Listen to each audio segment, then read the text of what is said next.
titre conseiller spécial chargé des affaires politiques? Moi, je ne fais pas des débats sur les personnes. Mais je fais les débats sur ce dont le pays a besoin. Alors, ce que moi j'ai compris, et dans un certain nombre de discussions, de causeries avec Pascal Bodjona lors d'un certain nombre de manifestations, c'est qu'il a dit des choses, même si on n'est pas des mêmes camps, qui sont positives. Et il y a un élément qui me retient.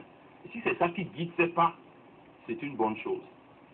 À chaque fois, il a l'habitude de se moquer du fait qu'on soit allé à Togo Télécom 2. Je ne sais pas si vous vous souvenez de Togo Télécom 2. Avec Monseigneur Bariga.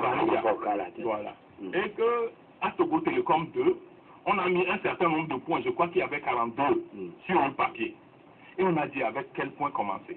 Et on avait dit, au niveau de l'opposition, il faut commencer par la limitation de mandat. Et lui il dit, mais je ne vais pas venir à un dialogue et on m'envoie, c'est celui qui est au pouvoir, c'est celui qui peut le faire partir, c'est ça que vous voulez mettre en premier point. Nous sommes d'accord de discuter de la limitation de mandat, on le met sur un papier. Mais choisissez un sujet banal. Donc on fait le point numéro 1. Et on peut faire de la limitation de mandat le point 2. Au niveau de l'opposition, nous avons refusé ça jusque Togo Télécom 2 a capoté. Oui. Et ça, chaque fois que vous vous retrouvez un peu, Pascal Bodjona continue de dire ça, il ne comprend pas. Il n'a jamais compris que le problème qui s'est posé, tout un dialogue a capoté, c'est le fait qu'on dit par quel sujet commencer. Et je crois que l'on a dit, l'opposition n'avait pas pu trouver un consensus par rapport au sujet à discuter en premier lieu. C'est ça qui a fait que le dialogue a pris fin. Alors, je comprends que si c'est... On n'avait pas tiré le leçon. Et c'est ce que je tire, non? C'est pour ça que quand vous posez la question sur la personne, je dis, parlons de ces actes au lieu de la personne. Si c'est dans cette lignée de dire, oh, on peut obtenir un certain nombre de concessions au Togo, et que, voilà, un certain nombre de problèmes, de maladresses, qu'il faut qu'on n'arrive pas à aboutir.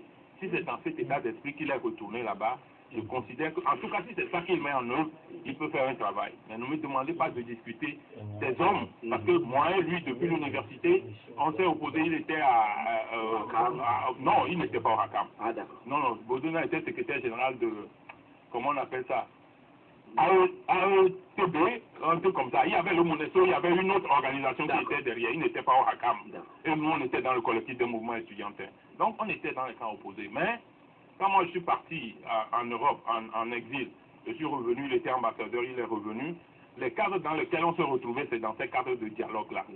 Et j'avais senti qu'il épousait la méthode de dialogue. C'est-à-dire qu'il, malgré tout ce qu'il est dans le régime, il était pour le dialogue.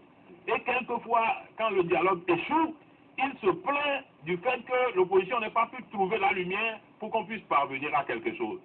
Est-ce que, quand il a eu des problèmes, je me suis demandé, est-ce que même c'est pas ça qu'on lui reprochait? Qu'on croyait que, tant aussi que les dialogues réussissent, il voulait aider l'opposition, je ne sais pas. Mais aujourd'hui, ce que je souhaite, c'est que, revenu là-bas, surtout qu'on l'a mis sur les questions politiques, qu'il n'oublie pas sa propension de vouloir que les dialogues réussissent. C'est tout ce que je peux lui souhaiter. Mais c'est dans toute cette atmosphère-là que Monseigneur Fodio lui a tiré sa révérence.